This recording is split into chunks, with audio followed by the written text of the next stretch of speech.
and the Beast, but it's going to be the Beast and then the Beauty. I'll start. My name is Rafi. I'm with the Lodzer congregation. I'd like to welcome all of you here. Those for the first time, I'll give you a little story. Those who have been here before, you can schmooze for the next 2 seconds.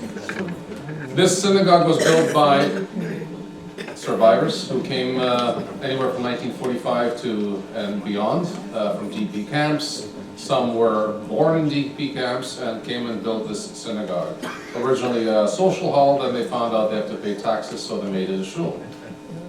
This way you don't have to pay taxes. And many synagogues in Toronto were actually social groups that became synagogues for that specific purpose. We're an egalitarian shul, men and women are equal here. And we welcome everybody. If you want to see a very nice service, come this Saturday. We have our choir singing on one of the basses. And you'll see a very Hamish service. Zionism is very close to my heart. My grandfather was one of the heads of the Zionist organization in Transylvania. I have stamps from Karen Kayemet that were made after his death. And when I hear the word Zionist, it's not a swear word. To me, it's a word of love. And Charut is going to explain to you a little bit more. I won't bore you to death. There are programs on the table as you leave with all the events that we have here, including a klezmer concert for Hanukkah, including a Chinese dinner and a movie for Christmas, that's my baby, and many, many other events and speeches also by CIJR and other organizations that love to come here and would love to host them. So without further ado, one more request. Cell phones, pagers, pacemakers, please shut them off. Yes, sir. I will check the feedback, but I can only be one place at the same time. So, Lauren, where are you? Yes, I'm right here. Hi. So now comes the beauty.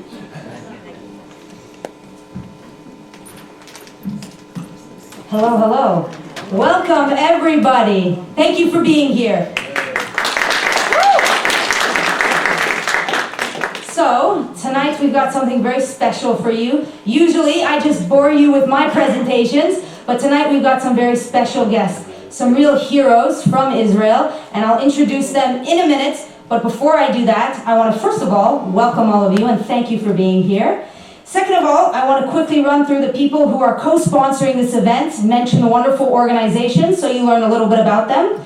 So, first of all, we've got Canadians for Israel's Legal Rights. It's an amazing organization founded in 2009 by the late Solomon Ben Zimra and our lovely Goldie Steiner, who's sitting in the front row. And, oh, absolutely. And they're educating about Israel and the Jewish people's legal rights to the land. And they are debunking the occupation lie that is so pervasive. Yes, absolutely. Give that a hand. They're debunking that lie. They are partnered with the organization Im Tirtzu. If you've heard of them, they do a lot of wonderful stuff on campuses and in Israel as well. And they have a beautiful book, The Jewish People's Legal Rights to the Land of Israel, and there are some copies here if we want afterwards. If not, message me and I'll give you the name for the book. Then we've got the Canadian Anti-Semitism Education Foundation, which is another amazing organization, a charity for almost 20 years. And what they're doing is they're providing Canadians with knowledge and understanding, confronting discrimination, and they're recognizing anti-Semitic patterns through history. And this is very important, obviously, today more than ever, so we're very grateful for them. They are suggesting that Israel is trying to be destroyed right now through words. And we won't let that happen. They are determined not to let that happen, and we are very grateful. So thank you for their organization co-sponsoring this as well. Then, second last one, we've got the Canadian Institute for Jewish Research, which has been around for 30 years. Our wonderful Alan Herman is somewhere here. Oh, standing at the door. He's fantastic. And they are bringing they're doing just amazing things. They're fighting anti-Semitism, anti-Israelism on campuses, in the communities, and they're also inspiring cultural events. They run events like Jews from China, the Jews from India, the Jews from Jamaica, all these events. They're running and showing Jewish unity and different things in our community. So you should definitely come out to all these organizations' presentations in the future. And then we've got little old Clarut, which is my organization here in Toronto. And we are unapologetic Zionists, and we are educating about Israel, the Jewish people, BDS, and the lies about occupation and apartheid, especially on university campuses.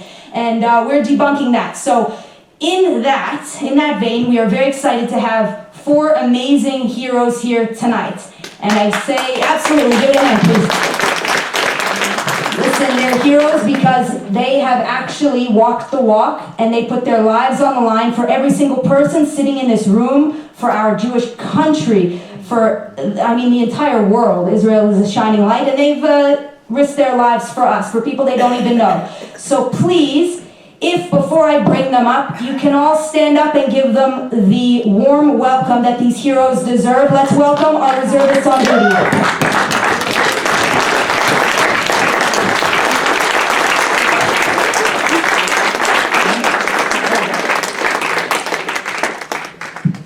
Enjoy. They're going to present and then we'll have Q&A after for the audience.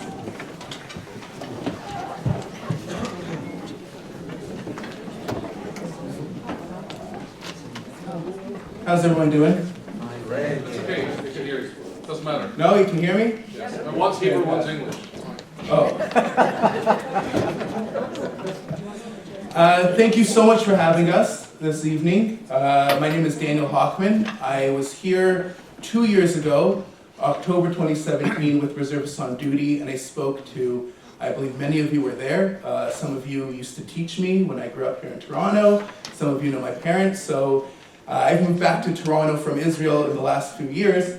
But as my friends here, they're coming fresh from Israel. Amit, the founder of our organization, asked me to say a few words about the organization. I know you guys, I know the organization. I've done this, so I hope you guys enjoy tonight. The organization is called Reservists on Duty, and it was founded in 2015. And the idea when it started, because it was started by reservists, was they're no longer in active duty, and sure they contribute in their reservist time in Israel. They saw a growing need where the threats facing Israel were no longer the immediate threats on their borders, but something that was much further away, at campuses abroad. And what led to that understanding was seeing those foreign organizations in Israel spreading lies and deceptions about the Jewish state and to delegitimize and ultimately destabilize our wonderful country. So what these awesome people did is they started giving forth what they saw, their firsthand accounts of what happened. It's one thing to see an article about Israel doing something, but to have soldiers who were there speak up and go, that's not how it happened, I was there, lends a much more powerful voice to the situation. And as that evolved, what happened was, it became very obvious, as I'm sure it has to some of you if you've ever met an Israeli who doesn't speak English very well, it's kind of hard to understand them and kind of hard to relate to them. They come from a very different experience and a very different background. So what these reservists did is they started looking for soldiers, ex-soldiers like myself and some of our other friends here, where they were born abroad, moved to Israel to join the army, and their background and their understanding of, be it Canada or America, wherever they come from, created a much more relatable bridge between the soldiers and the people who were trying to understand what we went through. So that launched the flagship project, Gidon Project, which I was very happy to be a part of. They took me originally to Boston. I spoke at about 14 different universities with 3 other delegates. It was an unbelievable trip, so much so that the other 3 delegates who also happened to be Canadian, when we went back, we went to Amit, we said, Amit, we gotta go to Canada. It took a few months, but in October 2017, they sent us over, and that is sort of how it's come full circle. And after the Gidon Project, we spoke a lot about not just sort of the Jewish rights, but also the other people living in Israel. There are minorities that live in Israel that also contribute and are also welcome there. So as the organization grew and we found ourselves talking more and more about these other groups that share our country, we wanted to give them a voice too. So the platform started expanding to not just lone soldiers, not just regular Jewish Israelis, but other Israelis who also wanted to talk about their experiences, who also wanted to share their voice. So that's become a second project under Reservists on Duty, and both of those are going forward now with extreme success. If we can just turn our presentation on. Thank you. Just to show you guys a little more here. Let's see which one it starts at.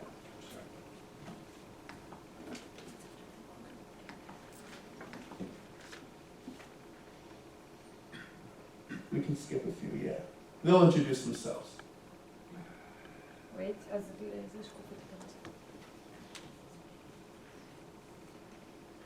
Which? Go down. Down. Boom. Yeah. Is there a clicker? Do I get a clicker? Yes. Oh, perfect. All right, I'm gonna try it. Perfect. All right, I got it.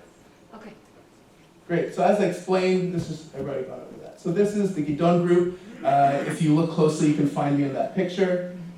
And then this is about the minorities group, which we've expanded to include. So what does Reservists on Duty do? Why are we really different? There's lots of organizations that talk about Zionism. There's lots of organizations that combat anti-Semitism. The real purpose of Reservists on Duty is taking the fight to the streets, as they say. We go to university campuses and we provide support to the pro-Israel groups on campus that face the problems every day of anti-Semitism and the delegitimization of Israel on campuses. That when someone from one of those organizations come and spread a lie about Israel, it's hard for people to come back with a citation of some event of why that person might be right or why that person might be wrong. It's much more powerful to provide a first-hand account of what happened, and the kind of testimony that you're going to hear tonight is the kind of stuff that the organization has used in Israel to challenge these groups, both in the courts, and also material that students use every day in combating the problems that they have on campus. So we do a lot of footage. We take a lot of footage of different protests that we counter. So I'd like to just play a few for you so you can see a little bit about what my friends here on stage go through. And then after that, I'd like to introduce them and get straight to it, hear their stories.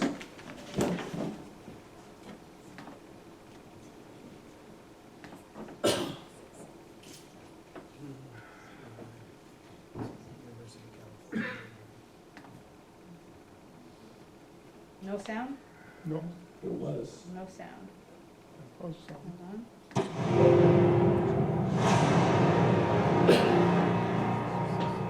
Okay. We got sound.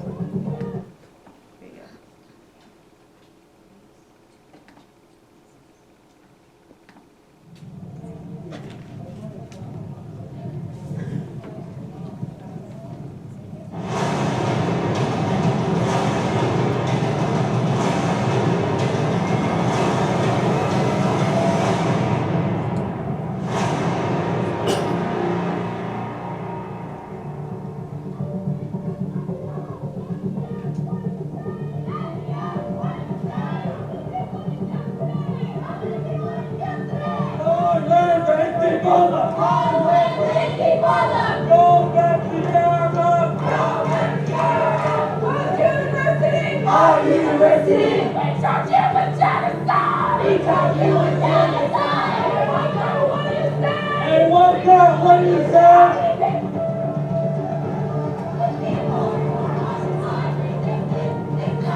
Just when they started to see, oh, this guy has some questions and don't know how to answer that, they're immediately like, nope, don't talk to him. We don't engage with him. Don't engage with people who are going to be don't engage with people. I would like the source for this. Can I get it, please? He said you guys don't use that shit. I like this video. Anyone that wants to see that before you run that room, come up. I'd like the shirt for this. I've never seen this in my life. And I lived there and I served in the Israeli army. Why? Why should it? In Haifa University, 45% of it are non-Jews. In Akwa University, 55% of it are non-Jews. In Tzfat University, 65% of it are non-Jews. So what kind of apartheid is that? There's facts on the ground that they're lying about. They're lying because I'm a Muslim in Israel and we don't have an apartheid. لا مش يهودي مسلم أنا عربي إسرائيلي مسلم. And our millions of dollars funneling into Gaza and to the West Bank. And where does it go? فين شو كانت؟ وشو ده الفلسطينيين كان رئيسها؟ شو كان علمها؟ شو كانت حدودها اللي الفلسطينيين تحكي عنها؟ Why are they living in multi-million-dollar mansions when their people are starving?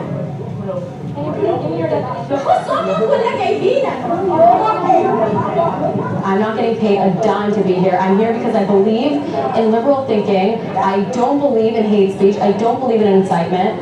And I think that this is what this is. Stop being so hateful. Stop being so anti. Be pro. Palestinians reacted to to when you guys killed 3 kids. You guys loved it. You celebrated it. The second that Jewish students that are a little different from you feel uncomfortable to walk by here, yeah, I'm going to stand up for that as an American, as an Israeli, and as a former IDF soldier.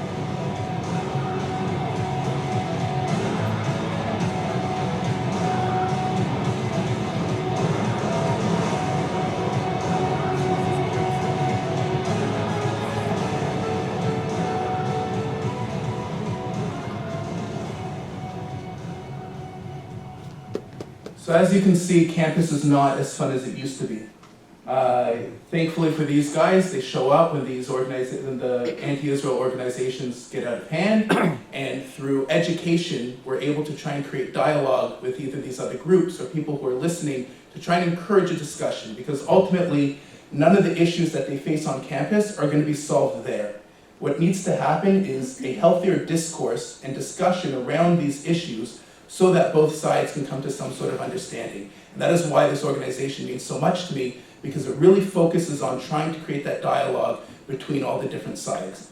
We have one more video about the minorities group, because with the angle that they're able to articulate is not one that I'm able to. This one?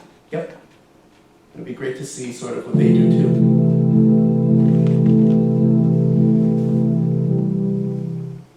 Project was built in order to expose the stories from Israelis minorities.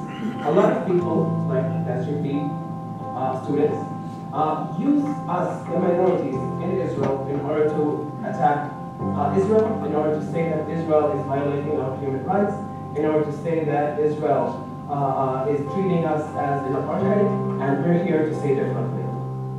We felt that it is about time to stop being afraid to say that we love Israel and we feel a part of Israel's society.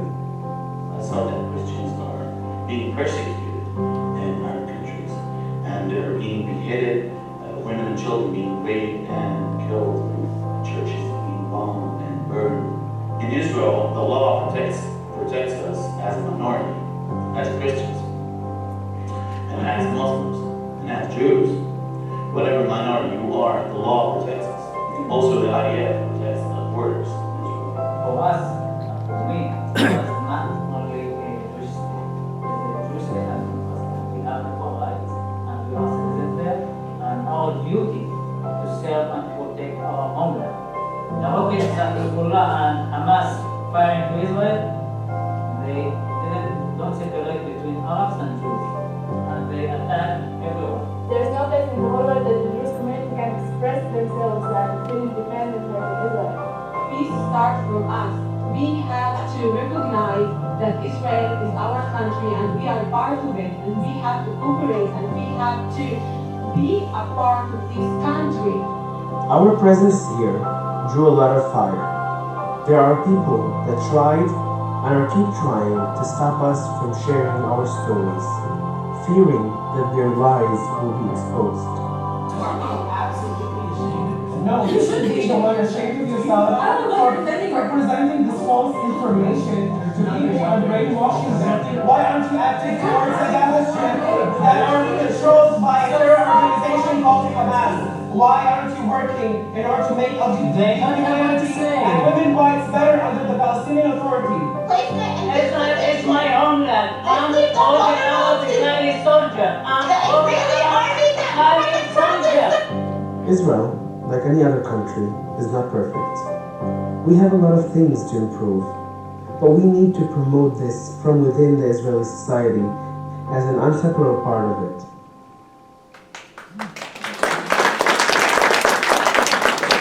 So without further ado, I'd love to introduce Nizhab, who's come tonight as part of the delegation to talk to everyone. Woo!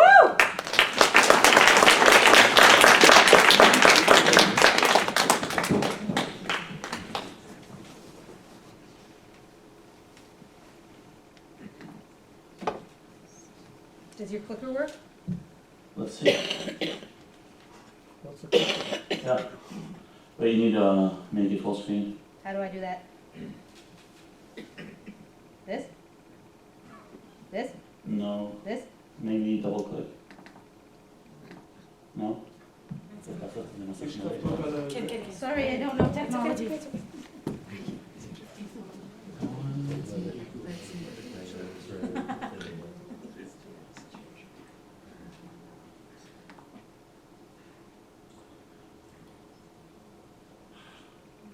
לא. הבנתי מה אתה רוצה. זה... זה לא... זה ממש מפריע לך? כי זה לא פתוח. בסדר. It's okay. Good evening. I can't hear you. Good evening. Amazing. Good vibes. Amazing. So my name is Nizar. I'm 24 years old. I'm Christian, Arab, Israeli, from Israel. It all goes back to my childhood, where I was first exposed to the conflict between Palestine and Israel. And before I start, I would like to apologize about my English. It's my third language, so excuse it.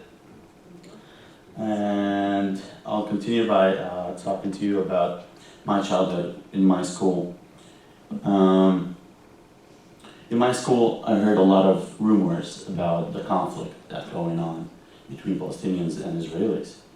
And they were speaking about how bad it is in Israel and apartheid it is in Israel. So that the Jews hate the Arabs, they don't want to live together, they're not friends with each other, and a lot of things that I heard. But on the other side, I saw that my father's friends is only Jewish. So it was completely, not true what they're saying. So I found something is going on. So I said I better research about what is happening. So I did a little research about me as Christian. I need to research about Christians that lives in the Middle East other than Israel, right? So I started to research about the Christians that lives abroad, okay, outside of Israel, in the Arab countries that surrounding Israel, such as Egypt, Lebanon, Syria, Iraq, and all that Arab countries. And what I found was totally shock for me. I found a lot of things that shocked me in person. And I saw a lot of things going on in the Middle East with the Christians, the persecution, the executions, and also the plan for the denial of the existence for the Christians in the Middle East. So that was the time that I told myself I have to dedicate a time for me and serve in the IDF, the actual place, the actual organization, army, for me, a family that protects my family, protects everyone that lives in Israel. And at the age of 18, at March 2014, I joined the army as a combat fighter. I served for 3 years. And I was actually also in the army. I saw a lot of things that shocked me as well. How can I say that? Humanitarian army? Humanitarian army? Yeah. I'm still good. So I saw how humanitarian our army is, the IDF. A lot of things that happened in my service, such as I can speak about simple things, not about the protective operations, but I will speak about simple things that a Palestinian child come to the checkpoint. He's hungry, and one of us soldiers give him his food just to feed him. But of course, they don't want this on media because it will ruin all the the game, the media game. And later on, maybe in the Q&As, I'll answer for a few questions also about the service. But what I'm trying to say is, first, I was upset with all this lies that goes on campuses as well. That's why I joined reservists on duty, to share the ground truth about what is happening in Israel.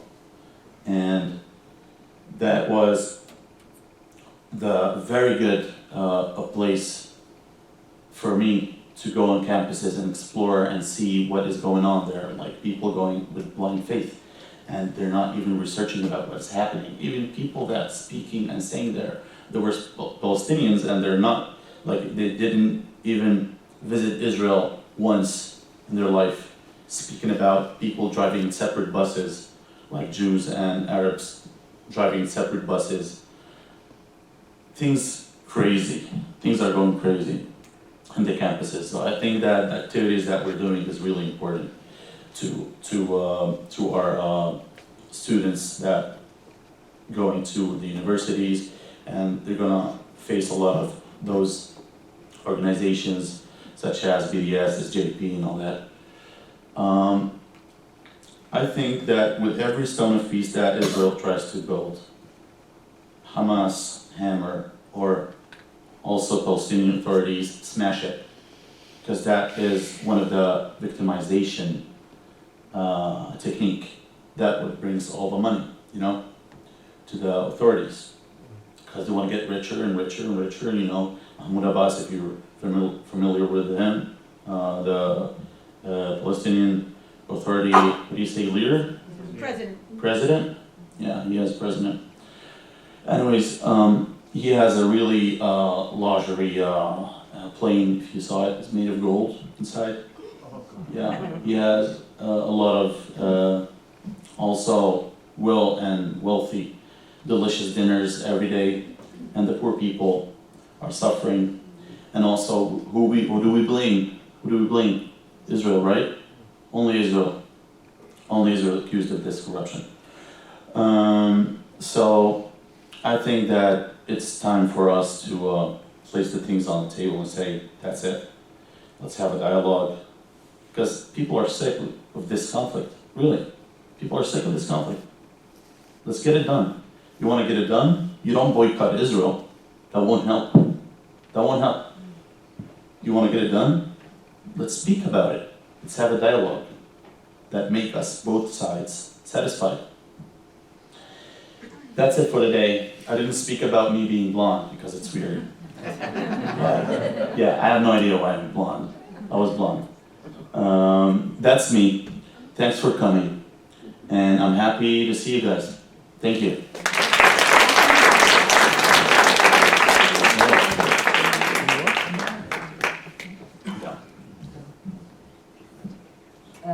Hello, I am Yael Schwartzman, moving past the pictures of Nizar as a young child. As you can hear, English is not my third language, and it's not my second language, it's my first language. I was born and raised in the US. I went to high school in Boston, Massachusetts, to a Jewish school there. And in 11th grade, we had an Israel program, like many Jewish schools do. So I spent 3 months of my junior year in Israel with my school. We continued our studies there as usual, learning math, science, all of that. And at the same time, we had a course called our Israeli Core Course, where we learned all about Jewish history. And then we traveled to the places where all these things actually happened within Israel. And so over the course of these 3 months, I really felt at home in Israel. And I felt that that was my home, even more so than the US. So after I finished high school, I decided that what I'm going to do is I'm going to move to Israel. And so I joined a program called Garin Sabar, if any of you have heard of it. It's a program for youngsters who want to move to Israel and join the army right away. And so I joined the army. I drafted as what's known as a lone soldier, which means that my parents did not live in Israel. They coincidentally moved to Canada right when I moved to Israel. So I consider myself an honorary Canadian. So I joined a unit called Palchatz. It's not very well known. It's a search and rescue unit. It is a combat unit that is co-ed, which is not too common. What we do day to day is regular combat operations, just like any other unit. Guard duty, arrests, sometimes interesting, sometimes boring. But on the side, we also know how to do civilian search and rescue. So if a building falls down for whatever reason, whether it's an earthquake or a rocket hit it, we know how to go in and save people who are trapped under 12 stories of building, which is a lot to lift up. In addition, I had a specialty of being a medic. Each person in the squad has their own specialty, and I was a medic. So I learned how to treat everything from a twisted ankle to a gunshot wound. And I learned special medical techniques for our search and rescue. So if someone has really been trapped under a building for a few hours, you can't just take them out and say, okay, you're good. There are a lot of special techniques you have to learn. So, here are some pictures. On the far left, that's me in my full combat gear, if you can see. Got my big bulky vest, I've got my riot helmet on. I'm ready to go out. The middle picture, that's me working as a medic. And that was when I did my search and rescue medic course, which is a mouthful. So you can see my fellow medic pretending to be the victim there so we can practice on each other. And then on the far side over there on the right, that's me and a friend of mine from my unit in front of the Kotel, the Western Wall in Jerusalem. So why were we there? That's an interesting story. Every year, the Muslim holy month of Ramadan, a lot of Muslims come to pray on the Temple Mount, more than usual. And the Temple Mount is ancient architecture. You know, not built with any of the techniques we know today to really sustain the thousands of people that are coming, and even hundreds of thousands. So what happens on every Friday during the month of Ramadan, the IDF sends in a search and rescue team from my unit to be on hand, just in case a storm cracks, something happens. You've got tons and tons of people there. And who are they? They're Muslims. But does that matter? No. My job is to help people and to save people. So that's what we're sent to do. That's about it. I hand it over to Sariel.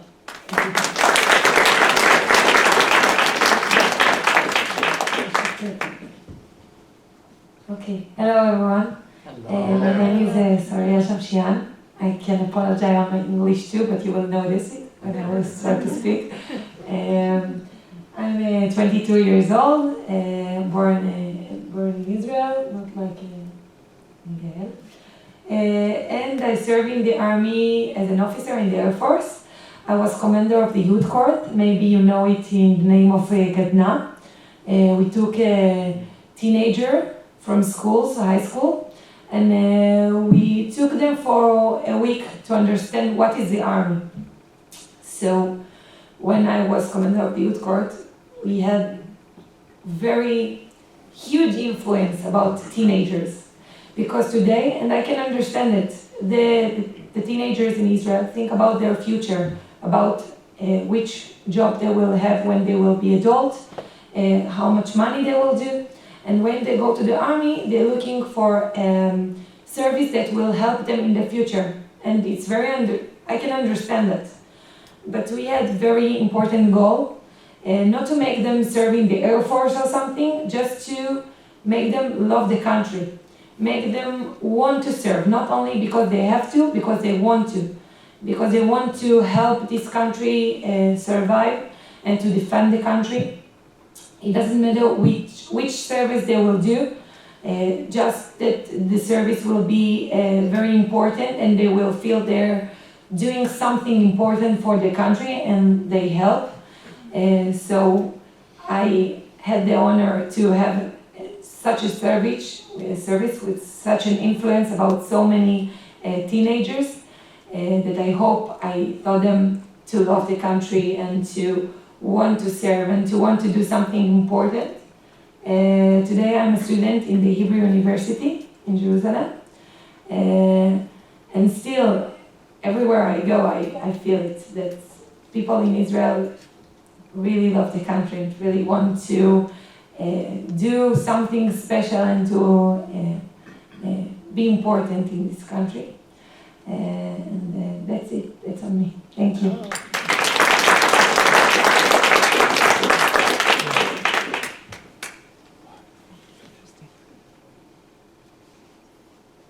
All right, we talked about the organization. Let's go past all this. Okay, so what are we here to do? What does our organization do? We expose and we counter BDS, as Daniel already said. But what is BDS?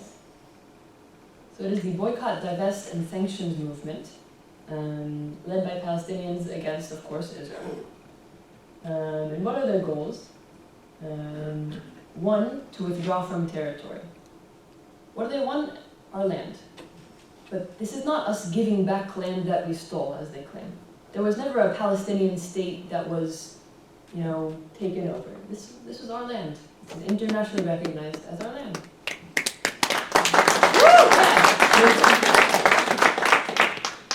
Remove separation barriers. So why do we have these barriers? You may have seen pictures or even seen in real life, for example, the separation barrier in the West Bank. Why was that built? It was built during the Second Intifada because there were a lot of terror attacks coming from some villages. So like any sensible country, what do? We built a barrier. So these people can't just come in whenever they want, they have to go through the checkpoint. If they want to come in because they have a work permit or for any reasonable reason, then of course they're allowed right in. And if you see someone, of course, who has clear intent of carrying out a terror attack, well, then the checkpoint deters them. They can't scale the wall. It becomes a lot more difficult. So in fact, after this barrier was built, Israeli fatalities from terror attacks went down 90%. So it's very clear that this works. And yes, checkpoints, let's be real, they're not the most convenient. But when we flew here in an airport, we go through security just like everyone else. We complain a little bit here and there. Sometimes you have to take off your shoes and it smells a little bit. But we understand why we're doing it and it's worth it. So we do it. Third goal is to provide full equality for Arab Palestinian citizens of Israel. So, as we saw already, we have an Arab Israeli citizen here. And he can give details, but yes, Arabs are Israelis just as much as I'm Israeli. And last, we have the right of return. So Jews often talk about the Jewish right of return to Israel, but this is the Palestinian right of return. They say the right of return in the sense that they want to go back to their homes, that maybe they lived in Israel before Israel became a state, before 1948. When they left, because primarily the Arab leaders said in 1948, okay guys, move out of the way, we'll deal with these annoying pesky Jews, and then you can come back. And that didn't go as they planned, of course, so they didn't come back. And in the army I could even see that this is something they really hold on to. I saw in Bethlehem that they have a gate called the Gate of the Key, with a huge picture of a key on top of it. Just, for ceremonial purposes, because some of them actually hold on to their keys from their old homes. And what's the problem with the right of return?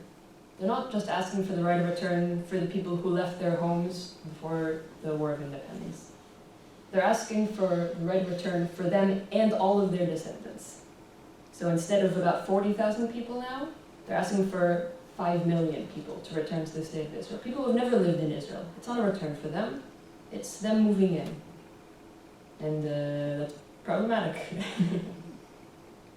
So what are the names of the organizations that we're mostly involved with combating? So these are the organizations on college campuses that support these above goals, such as Students for Justice in Palestine, pretty clear from the name, American Muslims for Palestine, and there's one that's surprising, it's called Jewish Voice for Peace. So it's not just Palestinians who support these goals necessarily, there are also some Jews who do, which is surprising. No, it's not. I wish it was surprising. So how does this actually work out, these BDS activities? What do? So they have rallies, like any other movement, and they have what they call Apartheid Week. Apartheid Week is when they first of all claim that Israel is an apartheid state, which we'll get to that later, but any South African can confirm that that is not true, of course. So Apartheid Weeks are a lot of our work as an organization. They usually happen in the spring, around March or so. And they do all kinds of things, they build fake walls and say, oh, this is like the separation barrier, in the West Bank. But it's not, because that's to keep out terror. And this is propaganda. And what do? Their goal primarily is to find, the student wandering by who doesn't really know what's going on. They tell them their lies. And then the student says, oh, Israel? They're terrible, I hate them too. And just like that, where people get sold on their lies. The Israeli opinion is that this movement and these groups who support it, of course they're anti-Israel, that's clear. And they're also anti-Semitic. Because why are they saying these things that Israel can't have land, Israel can't have this, Israel can't build a separation barrier around its own land? Which, by the way, most of the time is not the huge picture of a huge cement wall that you see. 95% of the fence is just not a fence. It's not a big wall. Why is this anti-Semitic? Because these groups don't care about real human rights abusers in the world. They're not protesting against North Korea, where you're not even allowed to take pictures of what they do there. They're protesting against Israel, where human rights are everywhere. Everyone is equal. Again, like working free. And these are the people who are our partners for peace. And this is why peace negotiations with the Palestinians, if you look at every negotiation in history, the Jews accept it even if we say, it sucks, but we'll take it because we want peace. And every single time, they reject it. So Israeli Apartheid Week, we already touched on this a bit. It actually began in Toronto, fun fact. Not much to be proud of here.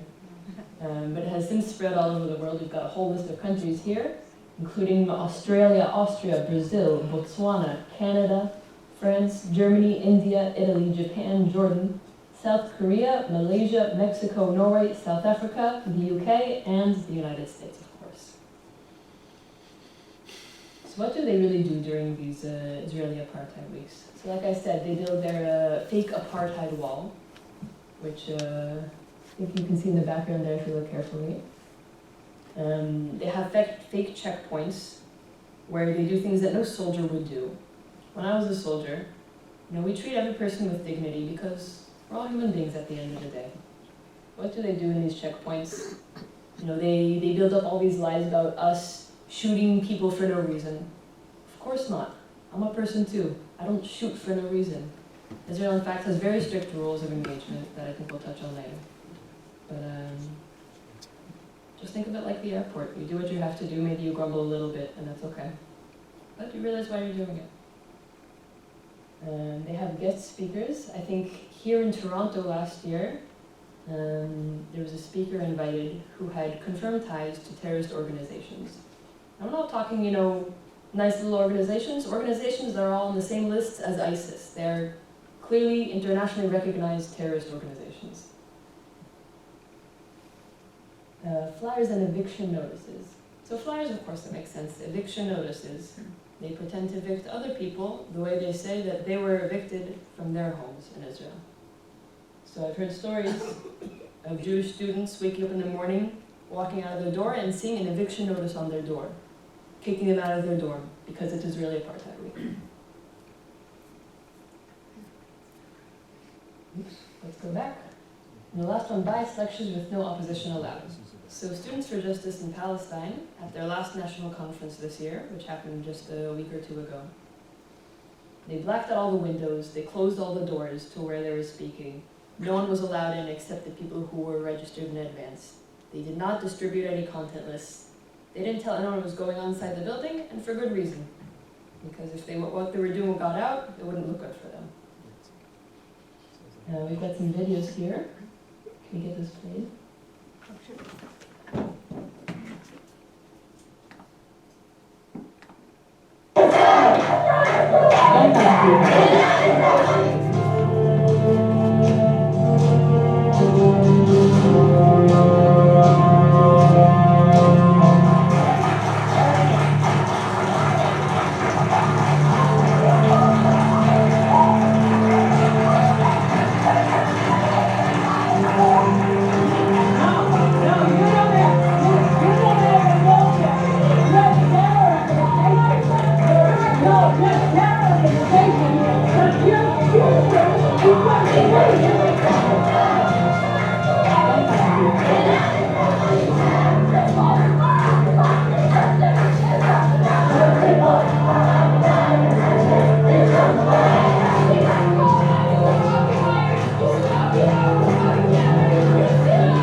Look at them standing up there.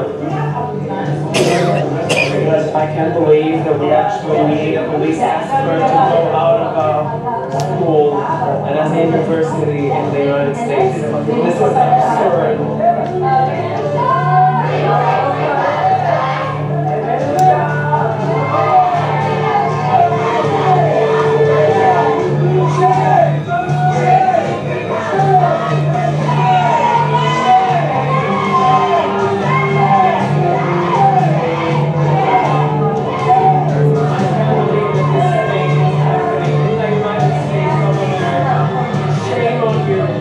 Shame on you that you're letting this kind of thing happen.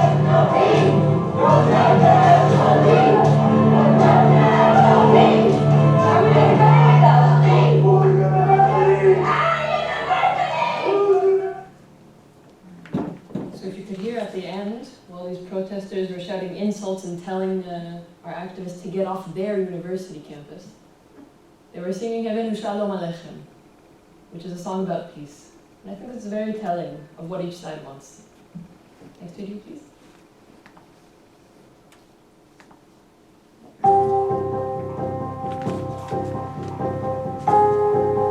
Today, the members of the Israeli occupation forces standing here we are proud of Israel. We are proud of Israel. The apartheid and military occupation.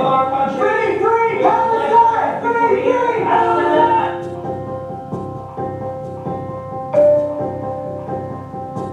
All this event, I think Israel is an apartheid state, right?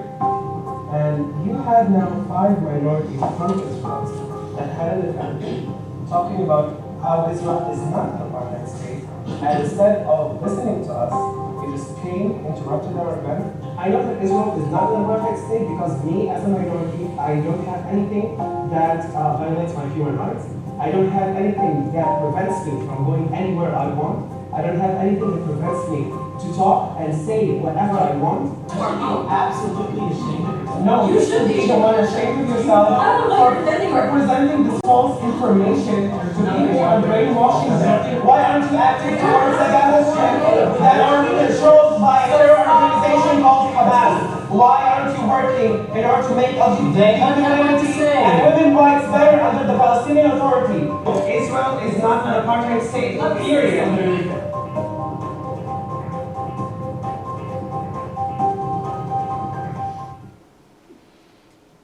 So you can see how these organizations, they're just anti-Israel. They're anti-this, anti-that, anti. They're not pro, as I said in the video, women's rights in the West Bank under the Palestinian Authority. Things that are really important. And things that, of course, that's just easier to blame Israel for. I think because the mouse isn't on the slide, my clicker is not working. Oh, sorry. Now? No, still no. Good? Thank you. Yes. Okay. So let's talk about apartheid. Apartheid in Afrikaans means being separate, separateness.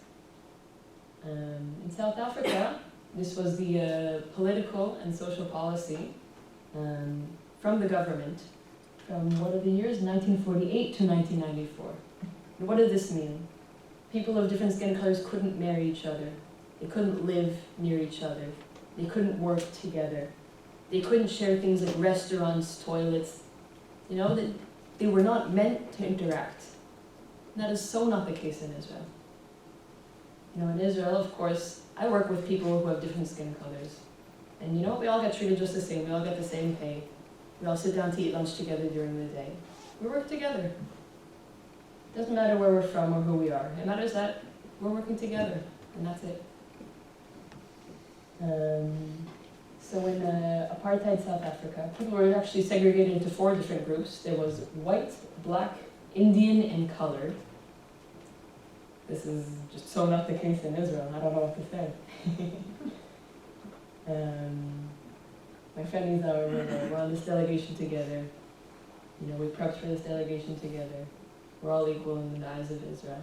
There are no laws that dictate what he or I cannot or can do. There are no laws that discriminate between anyone who comes from a different place, who looks different, who has any kind of different ability. We're all the same. We're all equal human people, and we're all equal citizens.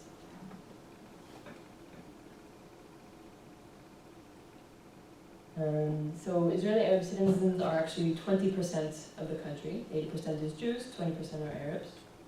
And we all have equal rights. So here you can see a few different examples. We'll show pictures of Arabs who really are in the upper echelons of Israeli society. For example, Knesset members, the general director of the Galilee Hospital, which is the second largest hospital in all of Israel. It's a huge job. And here are some universities where 40 to 50 or even more % of them is Arab, because that's who made it into university and that's who's going to school. Here's one of the biggest politicians in the Israeli Knesset. And another one from the Hadash party, an Arab party. And one more, we like our politics. And here's Masad Barhoum. I'm not going to pretend I'm pronouncing this correctly. He's the general director of, as we said earlier, the Galilee Hospital, the second largest hospital in all of Israel. So what's really the problem with BDS? Is it really anti-Semitic? Because if not, then, well, we wasted our evening. But like it says here, many of the goals are specifically against Israel. They're not promoting Palestinians, they're demoting Israelis. And also the way they do it is often anti-Semitic. You know, they're protesting and they have Israeli Apartheid Week. What about, North Korea Apartheid Week? Why aren't they protesting anyone else? It's just us. We are the victims of their apartheid.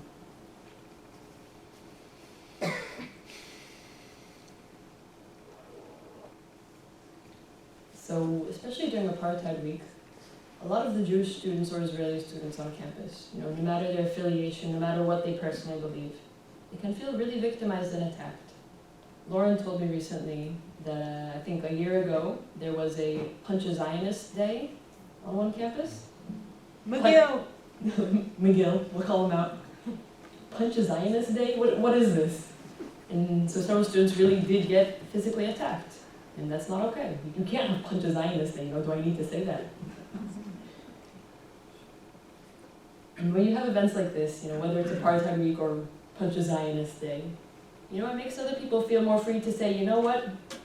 Those Jews, I really hate them, they really deserve it because so-and-so. And whatever reason they're giving, it's not real. But this lets more of them crawl out of the woodwork. And it just encourages and promotes more and more anti-Semitism. And so that's our presentation. Happy to take questions.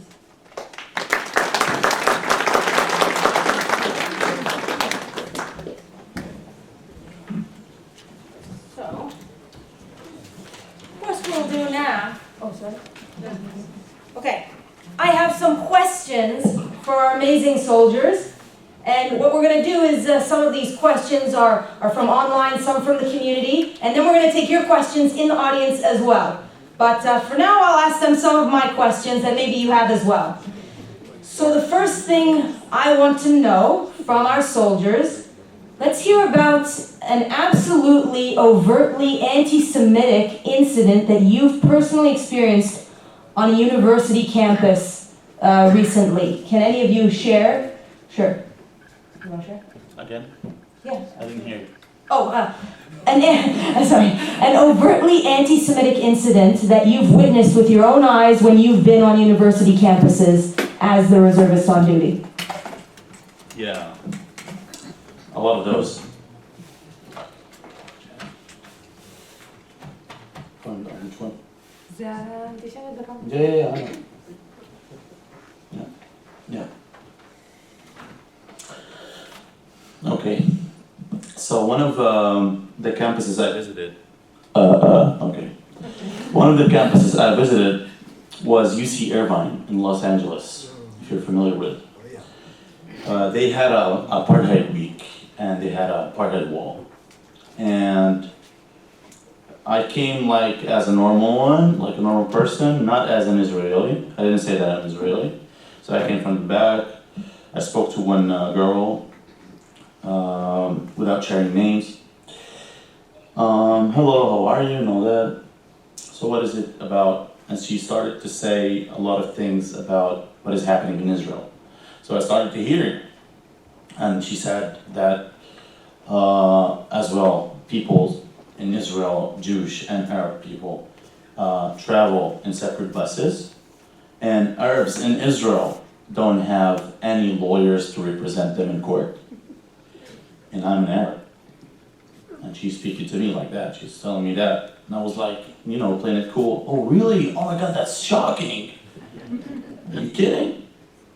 And she continues like to speak about it.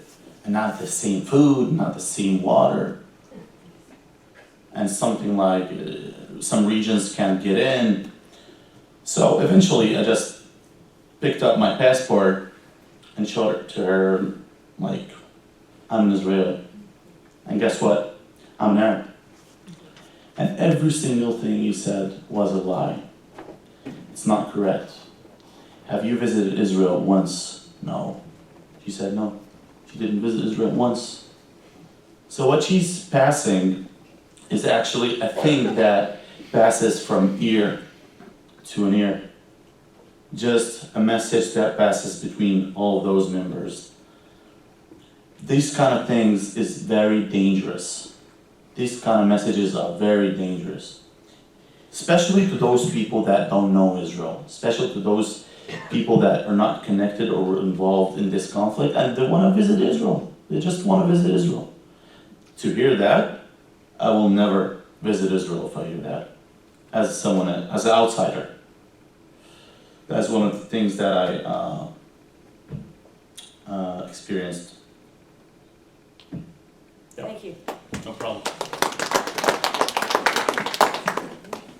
Okay, so let's talk about something else. When you guys are on campuses in America and Canada, and you hear people saying outright, how many Palestinians have you killed today? And why are you all genocidal, murdering maniacs? And I know this exists because people ask me how many Palestinians I've murdered today, and I've never even served in the army, unfortunately. So how do you guys respond to these kinds of claims when they ask you directly? So like I presented myself earlier, I was a medic in the army. And when I finished my 3 months long medical course, I swore along with all my fellow soldiers to treat whoever needs treatment, no matter who they are. And this gets put into action. So my fellow medic in my platoon, one day she was called to a car accident near our base. As often happens, you know, we're the available medics. And sometimes we can arrive there before the ambulance. So she arrived, and she treated who need to be treated, which in this case were Palestinians. They were the ones in the car crash. You know what? We all bleed the same color. And she in fact saved one of their lives, because that's what we're here to do. We don't ask questions. We don't check IDs before putting on bandages. We do what needs to be done.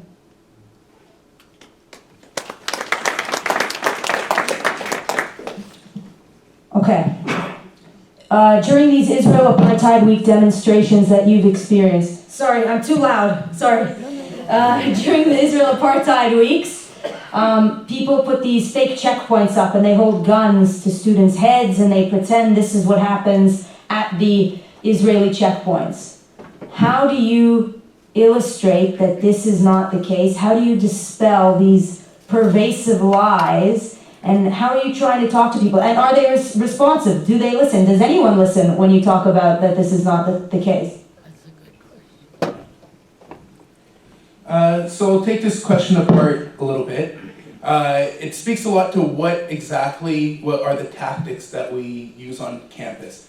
And we're trained that you can't change everyone's mind. And depending on the situation, the best course of action might be just engaging with one person out of the crowd. And when you see a big demonstration going on, it's a lot easier to pick someone off from the side and start a discussion with them than it is to hit it head on. And sometimes that's more productive to actually be a little quieter and go up and approach the issue. So in a situation like this, where you see people causing quite a big demonstration, I would definitely use the strategy of going up and listening to hear what they have to say. And instead of yelling out over everyone and just causing an argument, I try and speak to the people around me. Do you believe this? Is this your experience when you go, like I was saying, to the airport? Have you ever been in a situation where you're getting checked for security? And showing them that a checkpoint is there for a reason, and we actually have the statistics to show that as violence goes up out of the areas in Israel, where the checkpoints are in between, we raise them, we create more of them, or we reduce the number of them based off of the violence coming out of those areas. So it's not like there's 10, and then there's 20, and then there's 50, and then there's 100, and no one can get through. As violence by the Palestinians in those areas go down, their movement into Israel becomes freer. And I love saying that because it puts the onus, the responsibility, out of our hands again, because we don't want to be at the checkpoints any more than the Palestinians want to have to go through them. But it's still a need, just like at an airport you have a checkpoint, and just like when you're crossing any sort of border, you need to make sure that you know who's coming through so that everyone inside can be safe. And that is why we have checkpoints. When you present it to someone like that and you go, do you agree that we should have some sort of security when people are coming through so that we know who's coming in? It's a pretty reasonable request. They're going to go, yeah, I do. Okay, so do you agree that, that you should have to take your shoes off if they think there's something in your shoes? Yeah, if it's good for everyone on the airplane, we should have to do that. So I find that when you approach someone one-on-one, it's a lot more, the expectation that they're going to respond better is a lot more effective than when it might be a quick discussion being yelled over a bunch of people. And so too, if you're in those situations, I would advise you, try and take the one-on-one approach. I think you'll have a more meaningful experience than taking on a whole crowd by yourself.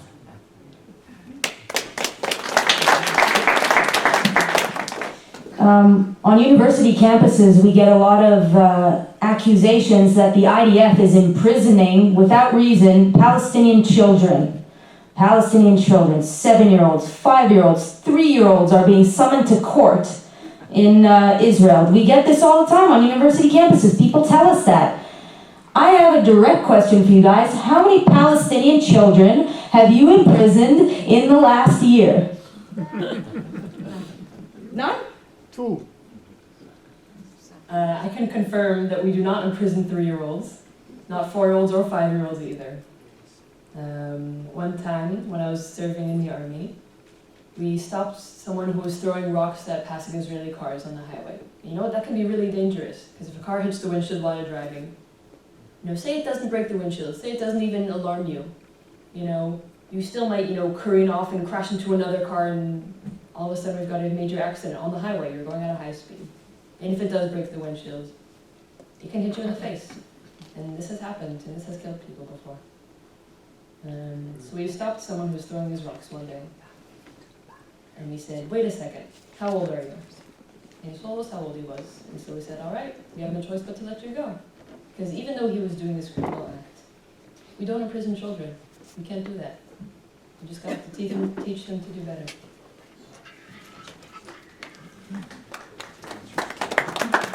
Continuing on that train of thought, there's one particular child who has been used as a Palestinian propaganda tool for many, many years now, and that is Ahed Tamimi, if you've heard her name. And since she's been a child, she's been attacking Israeli soldiers. When people use her as the example of how Israel, punishes and unfairly, causes harm to children, what do you say when they're using this person as a propaganda tool?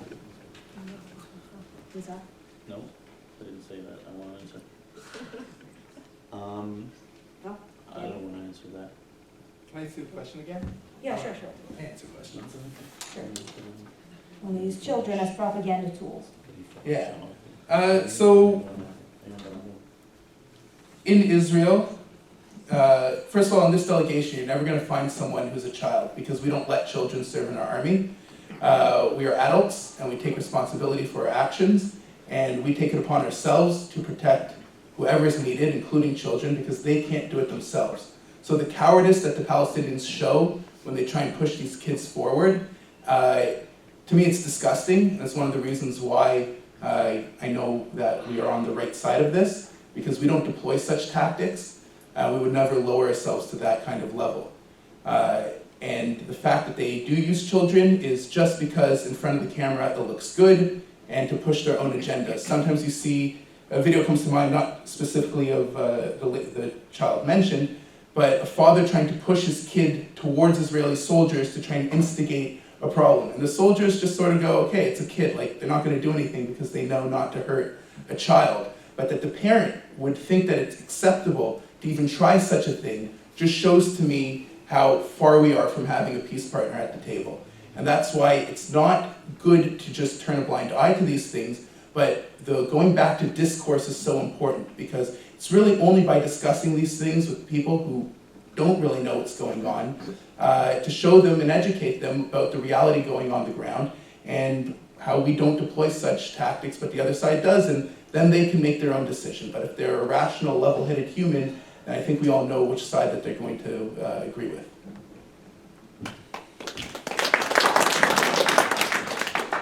Can you talk a little bit about Israeli engagement policy in the army?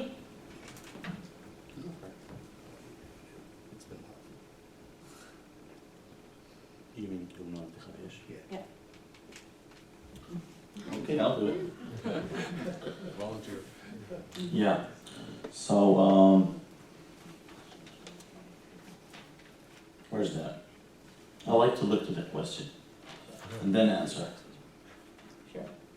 Rules of engagement. Rules of engagement. Okay, so the rules of engagement is, it happens to be different by the situation. If there is a, let's say that if there is a main danger that someone has a weapon that could directly hit you, such as a gun, so you immediately have to be active and then neutralize it. And if it's, let's say, less danger, which is a knife, so first we just say stop, or I will shoot, because he's holding a knife, probably he's not gonna hug me. And so afterwards when I say stop or we'll shoot twice, and I'll shoot in the air, 60 degrees, I'll hold my gun 60 degrees. First you will speak in Arabic. Yes, of course, yes, stop. Wakif walana batuha. It was that important. Anyways, that's in Arabic, means stop or I will shoot. Okay, so when I say that, and if he doesn't stop, that means that I'm risking myself as well and everyone that beside me.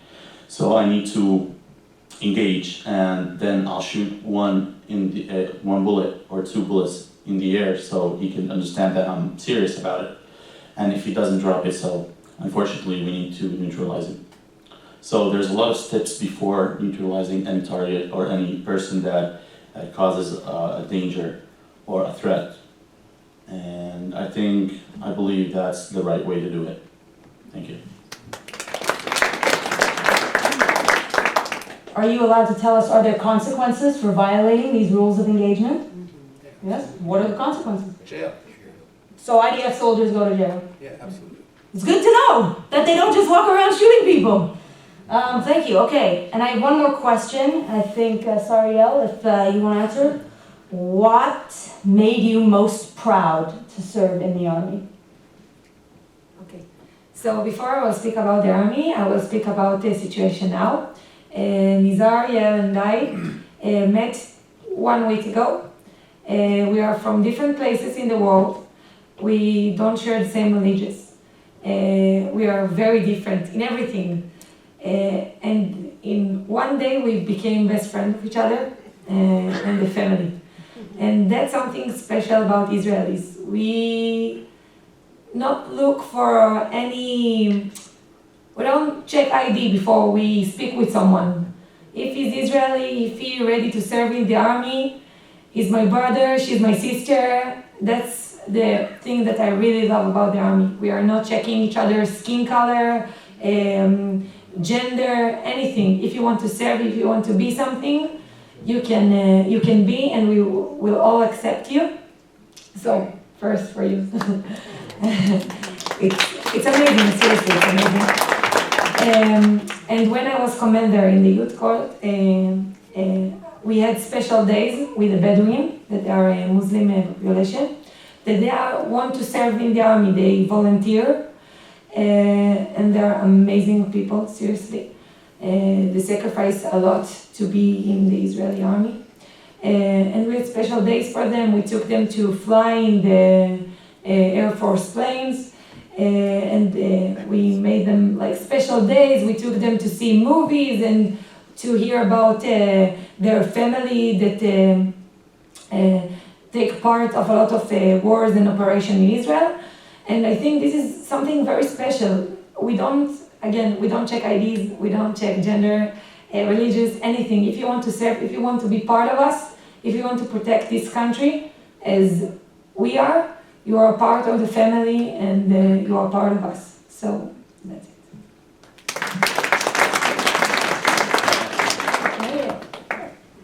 I want to add something to what Sariel said. Indeed, we are best friends, by the way. Even if you don't want to serve in the army, you're still my brother. That's important to know. Yeah? My friends, my classmates, they didn't serve in the army. Me, by serving in the army, I lost a lot of friends and people that won't speak to me because the fact of me wearing the uniform. So I really lost a lot of things in my life just because I served in the army, because I chose to do the right thing for me. So it doesn't matter if you wear a uniform, if you decided to wear a uniform or serve in the army or national service, whatever it is, you are my brother. Okay? That's for me, my personal view. And I think for all of you too. Am I right? So that's all what I wanted to add. And me and Sarah will be best friends forever. Thank you guys for answering my questions. I want to open it up to the audience now. Who has questions for our heroes who've come to give their time? Steve! I noticed in one of the frames from the videos that you showed us, when they had students for justice in Palestine, it was on the right-hand side as I looked towards the screen. They had the young lady stepping down the steps with a Palestinian flag with the intention of disrupting your particular, dissertation or speeches. She was accompanied by, it looked like, a campus police person. How was that reconciled? There she is, you're on campus with a specific purpose, you have the, I would assume, the, how can I put it, the blessing of the administration, and this jerk is accompanying somebody whose intention is to disrupt you. How do they allow that? Okay, amazing. First of all, calm down. Man, listen. This cop was on our side. I was in this event. Okay? He was on our side. He was not accompanying. What did he say? Accompanying? Yeah, he wasn't accompanying her. He was kind of, walking with her, sees if she wants to do something. You know what I mean? Yeah. I spoke to this cop from the first that we began, even when we started the panel, like we became friends. He was not accompanying anyone. He was just taking care of the thing, taking care of the situation, to take care and see if something bad happens to this event from the both sides, even if some one of us made some mistake. Okay? So now we're clear? Yeah. Okay. He's such an Israeli. I will add to that, that's good to know about their university's incident. Unfortunately, we know all too well in this room that in Canadian university campuses and in community events, the security on campuses and the cops do unfortunately often accompany and sort of protect the side that's getting more rowdy and violent, where the Israel supporters, usually a small contingent, are relegated to the back or a corner or are told to leave for their own protection. So obviously this delegation is for dialogue and truth and openness, and that would be very unacceptable if they were shut down from speaking, but it is a reality here that we have to deal with, so thank you for bringing that up. Checkered Shirt had a question. First of all, thank you so much for coming. Love you. The question is, what percentage of Jewish Israelis don't serve? And if so, what consequences do they face, if any? Yeah. Okay. because in Israel we have religious people, so they have some agreements with the government. I think 40% of the girls, of the Israeli girls, are serving, and 60 from the boys. I think so, yeah. From what I serve in the army, this is the information that I know. Again, there is religious people who can do, instead of service in the army, they can serve themselves in the military. They can work in hospitals for national service, yes, for 2 or 3 years, schools, hospitals, or they can do anything. It depends.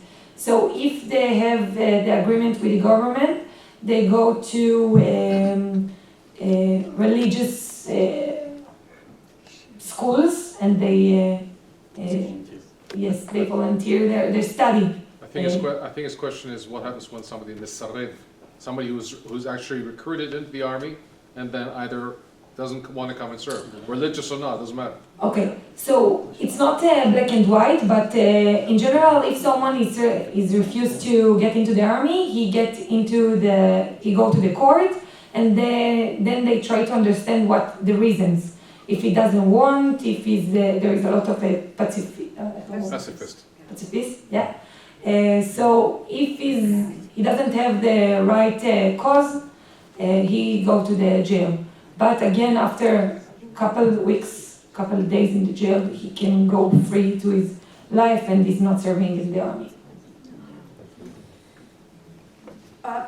Before I answer those questions, just to add to that point, I'll tell you a quick little story about my love life, because I know you want to hear. One time I went on a date with someone, and he was Israeli, and we were getting to know each other, and then I said, I'm going back to Israel this summer, and he said, oh, I wish I could come with you, I can't. And I said, why not? And he said, I'm not legally allowed to go back to Israel. And all of a sudden I was dubious. Why are you not allowed to go back to Israel? Oh, I was conscripted and I went away without leave, right? I ran away from the army, I didn't want to serve. So if I ever go back, I'll be arrested. So that's needless to say, that was the end of the date. But yes, there are consequences. Well, he can't go back. He can go back, he'll just be, collected. Pink sweater, yes. Wednesday they'll be at York University. So how are you going, I know there's going to be a big protest there. Some of our associates are going to be there, unfortunately. And how are you going to, what can be done so that you get to speak without interruption? Is there anything that can be done to prevent them from stopping you from speaking? You want me to answer? Can you repeat the question loudly? Okay, she asked what can we do if someone, okay, never mind. If someone is disturbing you while we are speaking. I think we can tell them not to come, we can doing, a lot of checks before we get people into the room, but we really want to hear a lot of people. We really want to have any conversation, so if we take the risk and get people into the room that they disturb, we are ready to take the risk. And if it's really, really disturbing, we can get them out. But we want to have the connection, even to try. It's worth the try. To try. I saw it online, they're already calling you murderers, and they're going to try and stop it. If it's really disturbing and if they are not stopping, I think there is security that take them out. They ask them to go out. Today, Lauren told us that there is checking of the IDs, so they will know that we will know who they are. They will not can do whatever they want without any consequences. Yes, thank you. Thank you. But I really think that it's worth the try. Absolutely. Goldie, I'm coming to you in a sec. Everyone is invited to join us on Wednesday at York University in the evening. It's going to be amazing. The reservists are going to talk, they're going to tell us about themselves again and even more focus on what they're doing on campuses, and it's going to be a completely different demographic. Here it's peaceful and it's all kosher and beseder and we all love each other.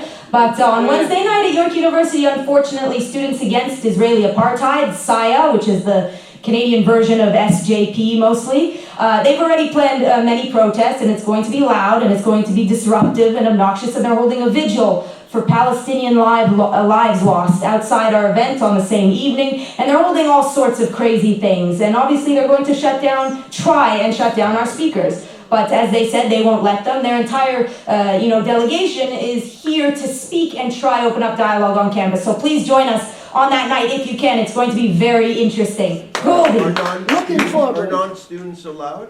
Yes, everyone is allowed. It is open to students, community members, everyone. We will let everyone in as long as you pay a fee. I'm totally kidding. You can just come in, okay? It's going to be fun. Lauren, give them the details, time and place. Oh, okay, I'm shamelessly promoting this event now.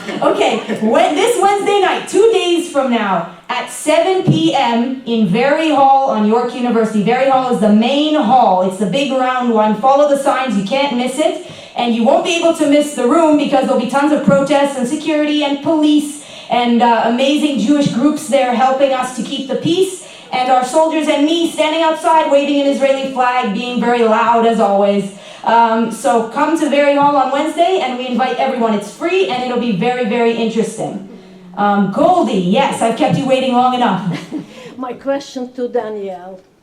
You said you confront these demonstrators one-on-one. Can you give us one or more examples of how many minds have you changed with your approach? We want to learn from you. So the question is, I advocated in trying to do a one-on-one approach as opposed to dealing with the whole group. And I guess the question is, how effective has that been? And an example of that. I find that no matter what tactic or strategy we use, the change isn't immediate, and it's not something that we necessarily see in that moment. Maybe once of all the people I've spoken to or at any of the events that I've spoken at, someone's gone like, oh, like you changed my mind about that. Maybe once. Off the top of my head, I can't even remember one. But I know, based off of how they start talking to me and then how they finish talking to me, that something's working in their heads. They're like, oh, that's new information. I didn't know that, or I need to go research that a little more. And sometimes that's the win. Sometimes that's the victory, is just getting these people to put a little more effort into finding out what's really going on, so that next time they're walking around and a student from one of these other organizations approaches them and starts trying to talk to them about the spread lies, that they don't just go, oh wow, that's bad, I'm never going to Israel. They go, I met this guy and he seemed reasonable and he explained why some of these other things weren't how they're being lied to me. Maybe this information that I'm getting also isn't accurate. And hopefully that encourages them to do more research on their own, because I really don't think that there's a replacement for personal research and going and reading about it yourself and firsthand going, this is what one side's saying, this is what the other side is saying, and form an opinion. I've met many people on these that I disagree with, and we leave the discussion both disagreeing with each other, but we can both respect the fact that we've researched the issue, and we're not trying to cause problems in each other's lives. There's a genuine want and need to solve the conflict. And when you meet with those people, every little inch counts. And if that inch is just getting them to reconsider a lie that they've heard about Israel and research a little more, sometimes that needs to be good enough. Hopefully that answers your question. Yes. This is not a question. This is to say to you that you're very courageous. You're doing very important work on behalf of Israel and the Jewish people. And we appreciate what you're doing. And it takes a great deal of courage. It must be that the Army helps you. I imagine that the Army helps you be courageous, because this is courageous as many other things you might have had to do. And thank you very much for that. I have a question. When you talk about dialogue, who are you trying to have dialogue with, and what is the nature and degree of the factor of jihad on the other side? Uh, Am I clear? Yeah, do you want to repeat it one more time? When you talk about dialogue, Yeah. who are you trying to have, who do you think you can have dialogue with? And would you say there is an element of jihad on the other side?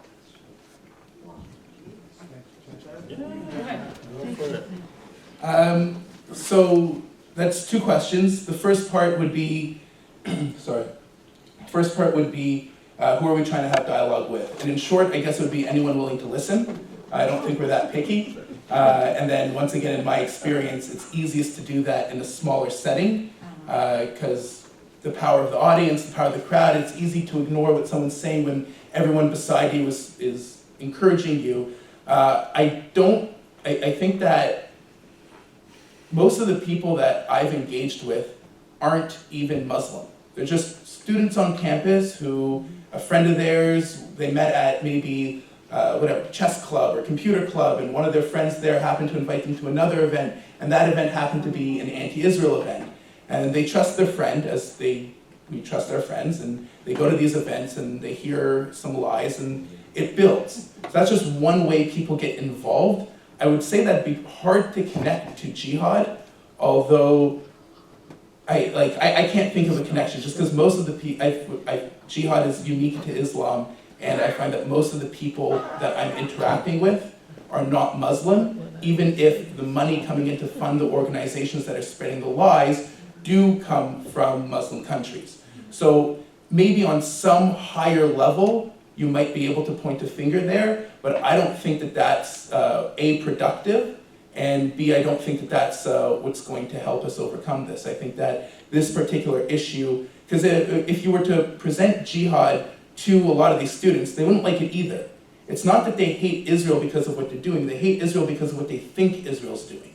So that goes back to trying to work through the lies or the twisted truths that they're given to try and show them why what they're believing is not true, and that hopefully if they are truly interested in human rights and they are truly interested in the well-being of other people, that they'll see that Israel is on the side of that and not against that. So I would say I would definitely shy away from pointing any fingers towards jihad in this case and pointing towards intentional misinformation towards Israel.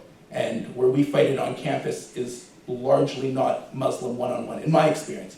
But everyone else here is welcome to speak up. I don't know if I'm allowed to tell you can talk. This seems like it's Lauren's game. I'm sorry if I was giving off that impression. Yes. Yeah, just an extension on the previous question. Given that a lot of the drivers and instigators on campus against Israel happen to be born Jewish, Mark Levine at UC Irvine is a prime example. In your confrontations with these people, do you find a difference in confronting someone who is Jewish, anti-Israel, as somebody who is not Jewish and happens to be anti-Israel? I would somehow expect that the non-Jew is more malleable, more easy to more receptive. Have you ever tried to argue with the Jew? So experience with If Not Now, Jewish Voice for Peace. You want to talk on that?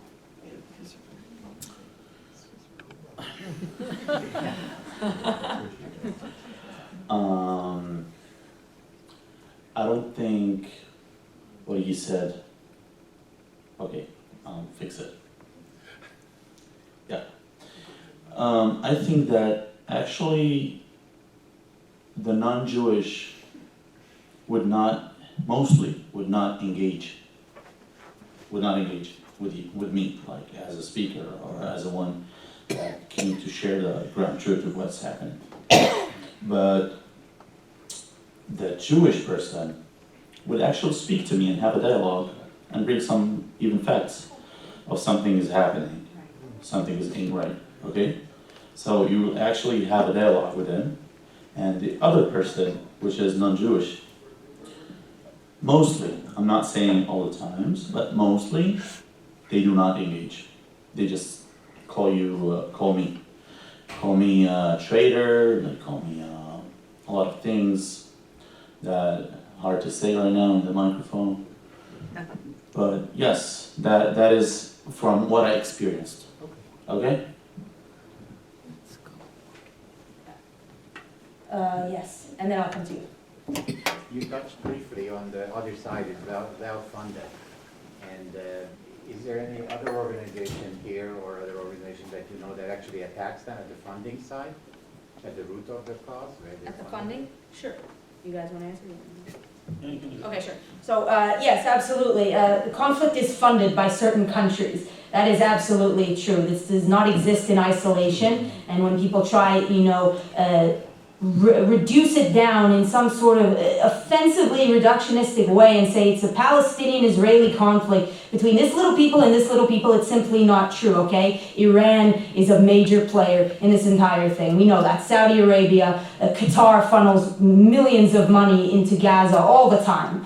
So we know that. And yes, they do work on American and European campuses as well. They don't just, Qatar doesn't stay in Qatar. Qatar doesn't stay in their own lane, okay? They're all over the world and they are funding this in different ways. Monetarily wise, they're funding speakers, okay? When the PFLP speaker, the self-admitted terrorist member of the Popular Front for the Liberation of Palestine, came and spoke at U of T a couple months ago, downtown here in Canada. This is a terrorist, right? And he didn't only come on his own. There are organizations backing him, some on the university level, and then some higher up organizations that support him coming and speaking on a university campus. So it's not an issue in isolation, absolutely. And we need to understand that the fish stinks from the head down. So these students on campus, unfortunately, they're brainwashed, but they're not at the very top. They're not, controlling the whole mechanism of the conflict in the Middle East. There are larger organizations at play, and we have to respect that they exist, because or else we're never going to get also to the root of the problem in different ways. So it is an important question and a very complex topic that I'd love to speak with you more about after as well. Do you ever, when you speak to people who are listening to you, do you ever tell them that they're being anti-Semitic? Do you see any value in saying that they're being anti-Semitic in their choices?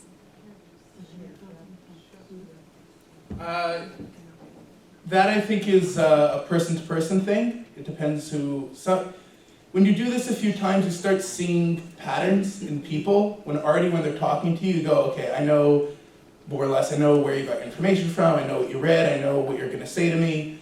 And when you see that, you can make the decision of if that's going to be effective or not. A lot of the times, people talk at you and aren't trying to have a discussion. And in those situations, telling them that they're being anti-Semitic, they don't care, they don't know. They might actually be anti-Semitic and know that they're being anti-Semitic and not care. That's their goal.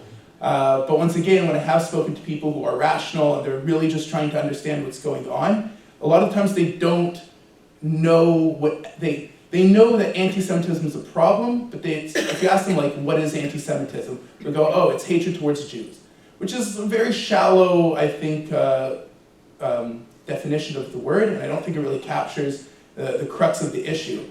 Whereas the meaning of the word anti-Semitism, the definition that that is now being accepted both by governments and different non-governmental organizations, has to do with the recognition of the Jewish people's inherent right to self-determination in their indigenous homeland. And when you take that apart, what you're saying is that Jews became Jews in Israel, and because of that, we get a say. It doesn't mean the whole say, it doesn't mean forever, it just means we need to be at the table. And that to me is like the least politically loaded definition of anti-Semitism. Where it's like, can we agree that Jews should have, a Jew that is not born in Israel, because of their history, should have a right to be part of it, or have a right to say what goes on there. And to me, that's the least political of the definitions, because if you look at what a Jew is, regardless of where they are, if you trace them back far enough, they originate in Israel. So when you show people that it's not about hating or liking, or should there only be Jews in Israel, or should we give up all the land, or that, to me, that's all noise. If we can agree that Jews have a right at the table, then the discussion can go, okay, great, where's that line? What should they be allowed to do? What shouldn't we be allowed to do? And those are all productive discussions.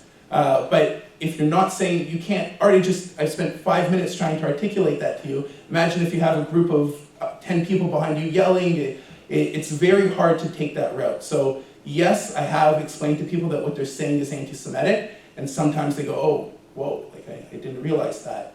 But usually I find that I'm dealing with someone who knows very well what they're saying, and that's part of the problem.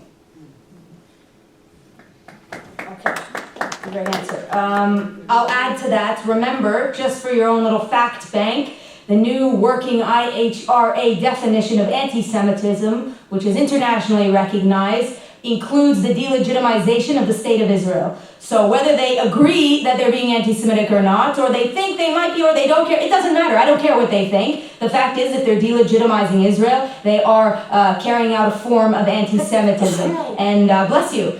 And it is not up for debate. There's no, moral relativism in this case. It's not everyone's opinion counts. Sometimes a spade is a spade, and it's black and white, good and bad, and you're being anti-Semitic. And whether they agree to that or not, I'm sure a lot of criminals don't agree that they're being criminals. I don't care if they think they are. If they're doing criminal acts, they're being criminals. If they're delegitimizing Israel, they are being anti-Semitic. And but that is a great answer of how they deal with it. We're going to wrap up now because it is getting late and our soldiers are jet lagged. But first of all, I want to thank them for coming and giving their time. Oh, I'm sorry, I heard. Yes, last question, and then I'll give my closing spiel. Well, to make it easier, it's not a question. First of all, I want to thank you, all of you, for what you've been doing for Israel and taking your time to come out here and tell us about what's happening. I don't know if it's appropriate, but I want to add two very brief pieces of my life that relate to your side of things. Number one, the short one, apartheid. A long time ago, I had a friend from South Africa when it was apartheid. One of the things that this fellow told me about that he was very proud of, he showed me his identification card, and he explained to me that on that identification card, because you couldn't really tell looking at people if they were white or black, it was put in the identification card. And if air got into that card, it was useless. Other thing, returning land. My sister had made aliyah. She was working on a mashav where they were growing tomatoes for export, and it was very expensive materials to hothouses. It was in an area where the government thought, well, maybe we will get peace by giving back this land. They gave back the land. And the people that they gave the land back to, the first thing that they did was they destroyed every single one of those hothouses. And that's the world that Israel is in, and I think everybody should know that and never forget it. Thank you. Okay, so we're going to wrap up now. I want to thank everyone for coming out and showing support for our heroes. They've given their time and risked their lives to defend us on the ground, and now they are giving their time and their lives to defend us on campuses. So they have never stopped serving the state of Israel or their nation or their brothers and sisters. Please give them a warm round of applause for coming out here. They are heroes.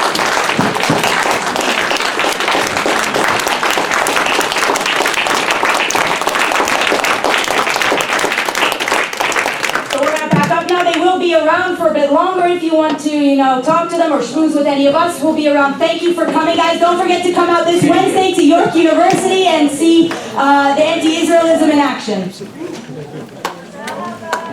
If you have any cups or a glass or anything, take them outside, put them on the table. Please do not leave them in the synagogue. Shalom. This is a sanctuary. We pray here every day.